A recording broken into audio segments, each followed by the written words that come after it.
کہ لوگ کروڑوں ووٹ دیتے ہیں لیکن جب وقت آتا ہے تو لوگ باہر سب کی ٹانگیں بھی کانپیں گی اور ہاتھ بھی کانپیں گے.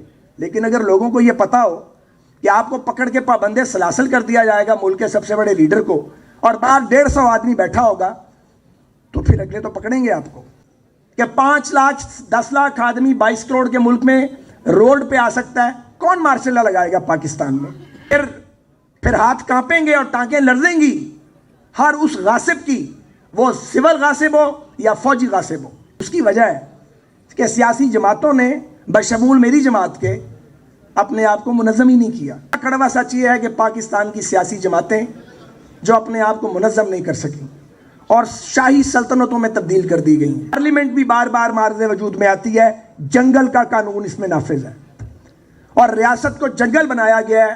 جب جب اس کو ٹھیک کرنے کی کوشش کی جاتی ہے، جو لوگ اسے ٹھیک کرنے کی کوشش کرتے ہیں وہ یا بھارتی ایجنٹ قرار پاتے ہیں یا غدار قرار پاتے ہیں یا شرپسند قرار پاتے ہیں یا باغی قرار پاتے ہیں. اور دوسرا سچ یہ ہے کہ پاکستان میں سمجھتا ہوں کاغذوں میں آزاد ہوا تھا، آزادی پاکستان کے عام آدمی تک پہنچنے نہیں دی گئی. اور تیسری سچائی یہ ہے کہ اس ریاست میں جہاں آئین بھی موجود ہے، قوانین بھی موجود ہیں، پارلیمنٹ بھی بار بار معرض وجود میں آتی ہے، جنگل کا قانون اس میں نافذ ہے اور ریاست کو جنگل بنایا گیا ہے. جب جب اس کو ٹھیک کرنے کی کوشش کی جاتی ہے، جو لوگ اسے ٹھیک کرنے کی کوشش کرتے ہیں وہ یا بھارتی ایجنٹ قرار پاتے ہیں یا غدار قرار پاتے ہیں یا شرپسند قرار پاتے ہیں یا باغی قرار پاتے ہیں. السلام علیکم ناظرین کرام، آپ کو مکمل ویڈیو دکھاتے ہیں. خواجہ سعد رفیق کی تاریخی تقریر اور تاریخ رقم کر دی. سعد رفیق کا کہنا تھا کہ پاکستانی عوام کروڑوں کے حساب سے ووٹ دیتی ہے لیکن جب عوام کے حق کی باری آتی ہے تو سب لوگ اپنے مفاد دیکھتے ہیں. 5 سے 10 لاکھ آدمی روڈوں پر نکل سکتے ہیں. اس ملک کو مارشلاؤں نے تباہ کر رکھا ہے. آپ یہ ویڈیو دیکھیے پھر اس پر ڈیٹیل میں بات کرتے ہیں. اور پھر ان میں سے بعض لوگ پٹری سے اتر بھی جاتے ہیں اور وہ پٹری سے اتر کے ایسا نقصان پہنچاتے ہیں جو irreparable لاس ہوتا ہے، مگر پھر بھی سبق نہیں سیکھا گیا. اور یہ بھی سچ ہے کہ پاکستان میں نظریہ ضرورت اس کی بدرو اب بھی گھوم رہی ہے. جیسے ایوب خان کی بدرو ابھی تک دفن نہیں ہوئی، نظریہ ضرورت کی بدرو بھی دفن نہیں ہوئی. یہ بدروہیں جو ہیں انہوں نے پاکستان کا گھیراؤ کیا ہوا ہے. اور اس سے اگلا کڑوا سچ یہ ہے کہ پاکستان کی سیاسی جماعتیں جو اپنے آپ کو منظم نہیں کر سکیں اور شاہی سلطنتوں میں تبدیل کر دی گئی ہیں. یہ بڑا کڑوا سچ ہے.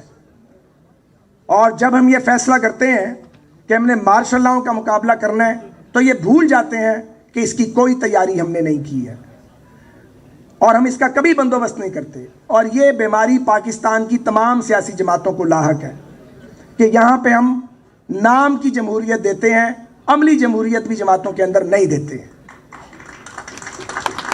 تو میں یہ سمجھتا ہوں، بہت لمبی بات نہیں کرنی چاہیے، لیکن میں یہ سمجھتا ہوں کہ اگر ہم نے پاکستان کو ٹریک پہ ڈالنا ہے تو سب سے پہلے پاکستان کی پولیٹیکل پارٹیز کو اپنے آپ کو عام آدمی تک لے جانا پڑے گا. یہ ایک سوال ہے کہ لوگ کروڑوں ووٹ دیتے ہیں لیکن جب وقت آتا ہے تو لوگ باہر نہیں نکلتے اور باہر نکل کے لوگ سیاسی جماعتوں کی کال پہ لاکھوں لوگ کیوں نہیں نکلتے؟ ووٹ کروڑوں مل جاتے ہیں، لوگ ہزاروں نکال رہے ہوں تو ایڑی چوٹی کا زور لگ جاتا ہے. اس کی وجہ ہے کہ سیاسی جماعتوں نے بشمول میری جماعت کے اپنے آپ کو منظم ہی نہیں کیا.